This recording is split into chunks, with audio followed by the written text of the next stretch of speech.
In the year that the UN Foundation and the UNA USA have joined forces, I've seen the passion of members and chapters across the country as they work to support global change from their own communities. Their passion was on full display just last month for UN Day, where 85 chapters across the country hosted more than 130 events in honor of the work of the UN. In the last year, the new UNA USA has inspired new chapters to be born. Advocacy activities have been undertaken to the attacks that have come to the UN. And in their response, we have seen a dramatic increase in their advocacy activity on the UN's behalf. Global classrooms and Model UN programs are reaching even more young people. And we have a few of our star Global Classrooms students with us tonight.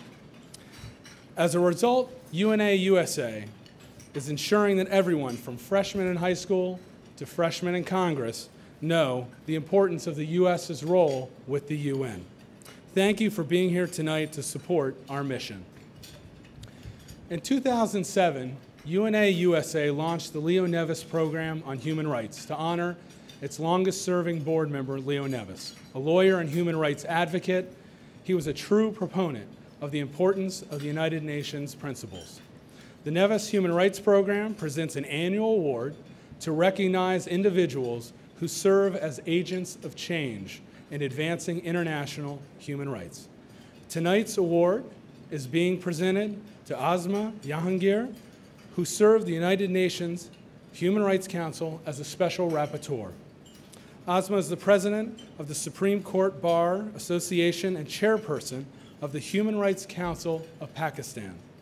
Like other UN special rapporteurs who examine, monitor, advise, and publicly report the human rights problems, Asma has shown real leadership in her support of the UN, and in particular, she has shown strong and persistent dedication to preventing the persecution of religious minorities, women, and the exploitation of children. Asma Jahangir, in honor of your accomplishments and those of the many human rights special rapporteurs, congratulations. Friends, ladies and gentlemen, I'm here to receive this award not only on my behalf, but on behalf of many of the people who have served and continue to serve in the special procedures, which is special rapporteurs, special envoys, and people who are there in what we call the special procedures of the human rights. I think many of them have done wonderful work, and this is what we call the ears and eyes of the United Nations. When I was appointed as UN Special Rapporteur on extrajudicial killings some 13 years ago, I thought I came from a village, which I did, called Pakistan, which is a very volatile village because it has everything that you can think of in terms of human rights, violations, I should say.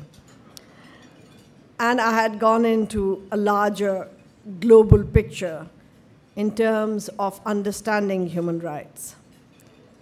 But I soon found out that my work in Pakistan had shown me that common sense rules the grassroots and the wisdom of the grassroots. But vested interest drives common sense in the UN. And that is the difference that I saw.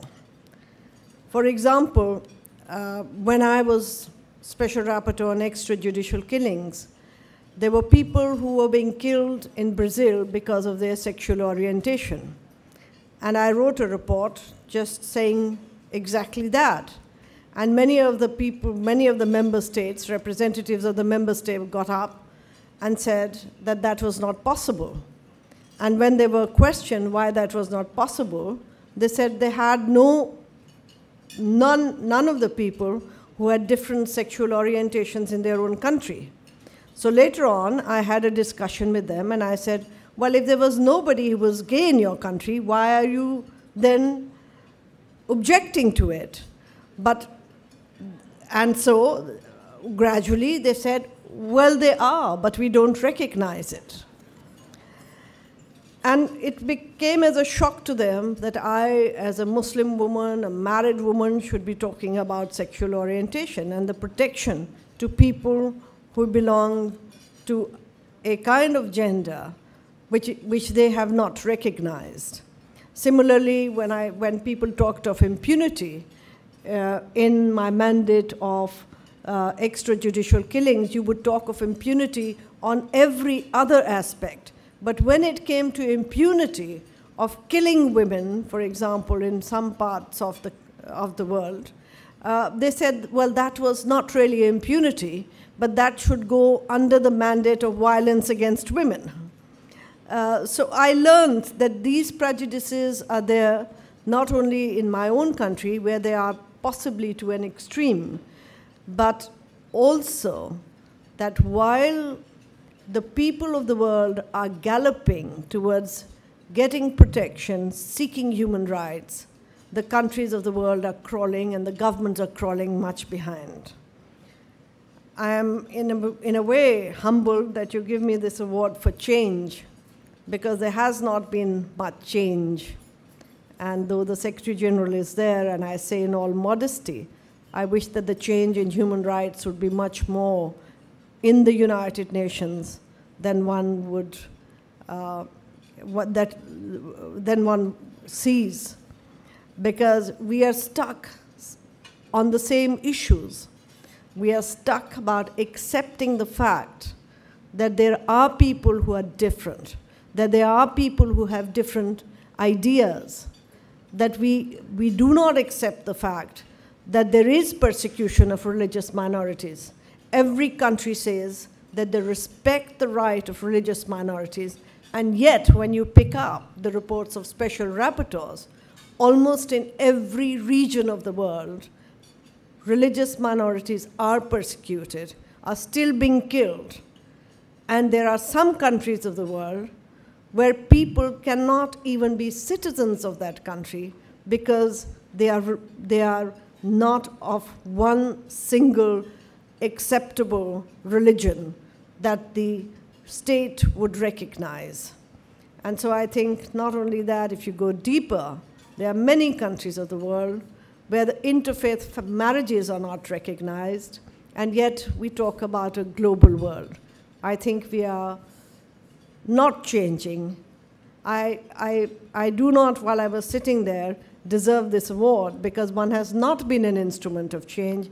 One has simply identified that the change is not coming fast enough as it should. But thank you so much for this honor.